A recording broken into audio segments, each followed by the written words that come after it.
So welcome to all of you. I feel almost glittered by the stardust that's around me. But first, some breaking news just coming on that story that we started at the top of the show with. The BBC star suspended over these sex claims has now been accused in a new report by The Sun, which broke the original story, of breaking the law by defying the third national lockdown to meet a young stranger from a dating site. Apparently, allegedly ignored strict COVID rules, even though his own network was, of course, providing round-the-clock coverage of the pandemic. So that's just broken on the Sun newspaper website. So that will clearly take this story into a whole new dimension.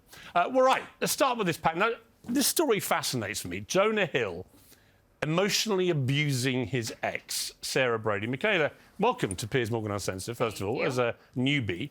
So I've read, Sarah Brady seems to be relentlessly posting all their old text message exchanges, which I just don't think is on anyway, one. Secondly, when I've read them all, Jonah Hill's perfectly entitled to just lay down some boundaries, isn't he? And if she doesn't want to go along with it, well, fine. And she clearly didn't really, so they split up and that's it, and they move on. But she won't move on and now wants to shame him. Why? Well, when I first read the text, I thought maybe Jonah Hill was being unreasonable because if you're going to date a surfer and they put up swimsuit photos, you can't be that shocked by it. But that was before I knew that it was a year and a half later.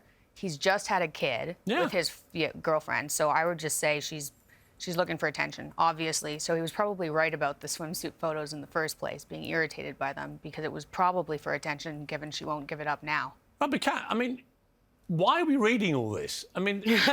They split up, he's met someone else, he's become a father with somebody else. I read them, they're not like abusive. It's just him saying, I would prefer you don't do this. This kind of conversation goes on in every relationship, doesn't it? Yeah, I feel like now everything has to be some specific therapy word, and that side or another. I think he was being kind of a jerk in that conversation. Don't start dating a surfer if you're not comfortable with these things.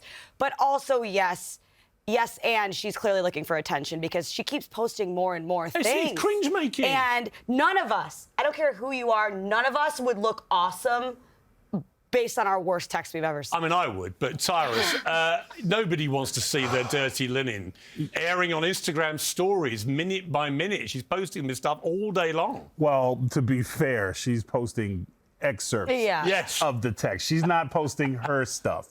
Because typically, since she wants to use big words like abuse, because abuse has changed a lot, because I need to call some of my football coaches and have to bring them on this show because they didn't talk to me that way about boundaries, and if you don't like it, do it my way. They use cuss words and stuff. So the sensitivity of this is basically she's just coming off looking really thirsty. She says in one of the posts, this is a warning. But this is not abuse. She said, this is a warning to all girls. If your partner's talking to you like this, make an exit plan. Love you all. Call me if you need an ear. Well, he made the exit plan. He left her. He set up boundaries. But here's the thing. In the argument about she's a surfer. Okay, but surfers usually wear a wetsuit when they surf competitively. She was taking pictures, and Kat did this great prank on social media where she took a picture with a black box by where her butt was. And then when you swiped it, it was an even bigger black box. Yeah. So, but there was no black box with her. That's the only bathing suit photo that I have on the internet is completely covered. Well, talking of bathing suits, let's talk about Miss Netherlands. So at the weekend, Ricky Valerie Coley, who was a transgender entrant to Miss Netherlands competition, won the title.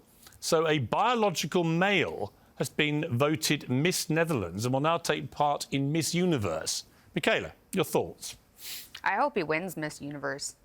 I'm kidding. I'm kidding. I don't even know how to react to these situations because women fought so hard to get where we are today. I was just looking at the picture of the Boston Marathon runner in 1967, and it's this woman, and she's being grabbed by men on the track because women weren't allowed to compete. That's where it started. And now we're here, and there are men competing in our sports, and I have no idea how feminism came full circle. It's so bizarre. And Kat, only yesterday, Megan Rapinoe, one of the great female sports stars in American history, came out as she retires, which might be convenient timing because it won't apply to her, and said, I'd be very happy if trans athlete sports women come and play in the American women's team. Well, fine, but what happens if they're all 11 biological males representing the American women's team? This can't be right, surely. I think what's even worse is people saying that if you have some issue with a biological male competing in sports, then the only reason for that is that you're transphobic, and not the research that you can point to that shows that someone who's gone through male puberty could have various advantages over a biological woman in these activities, in these sports. It's not a zero-sum game when it's these conversations. There's scholarships, there's different things on the line there. And I think that that really just taints the whole entire issue. When it comes to pageants, I do want to get on the record that I think pageants are lame. Right. I mean, that could be a perfectly reasonable argument, that they're all lame. But Tyrus, you know, it seems to me like every aspect of womanhood is, for want of a better phrase, under attack from the trans lobby that basically want to have their rights superseding women's rights to just be competing against other females. Now, to be fair, my opinion is going to be skewed because I do identify as a phobic. So I am phobic on everything. So the idea that, what does it say about women that a man can just switch and be a woman and inside of 6 months win everything? So, you know, where are the feminists? Turns out the feminists are the alpha males because we're the only ones complaining about this. Right. And I think it's whenever you always have to follow the money.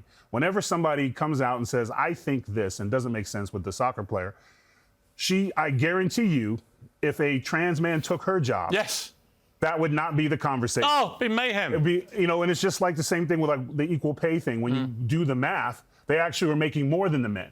So it just goes back to narratives. They say things. There's no way, I don't care what makeup, hair, or whatever, that any man who transitions is going to be more beautiful than a woman. It's just not. Pageants, the scholarships, the modeling jobs that go with it, it's political.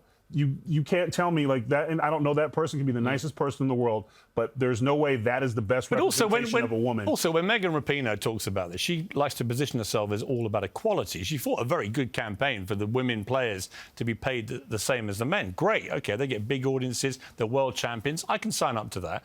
But what's equal about allowing people with an obvious physical advantage to come in and decimate women's sport? It's not equal. So you can be all about equality right to the point you say this stuff, then you're not about equality.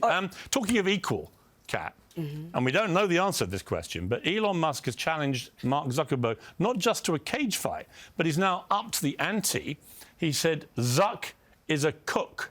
I don't know, it means a cuck, is it? He tweeted Sunday night, I propose a literal dick-measuring contest. Yeah. I mean, that's bold talk. Speaking of differences in gender, women don't do this. Women are never like in a business dispute and they're like, oh yeah, we'll pull your pants down because what I got going on is better than you.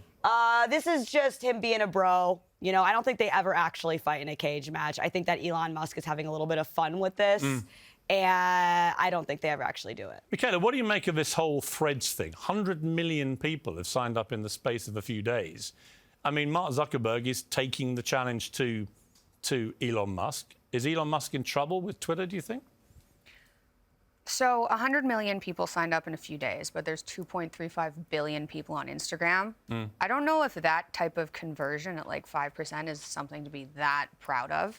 And I've been on the platform and I don't think it's as interesting. I guess that would be the nice way of saying it. I don't think it's as interesting as Twitter. Well, also, Tyrus, I mean, Zuckerberg's trying to make out it's going to be a place for nice conversation. There is no social media platform that's nice. They're all vile, aren't they? All of them. Even Facebook. Or it's too like lotion in the basket type nice in the other direction. But I would like to argue, no, women don't pull them out and put them on the table, so to speak.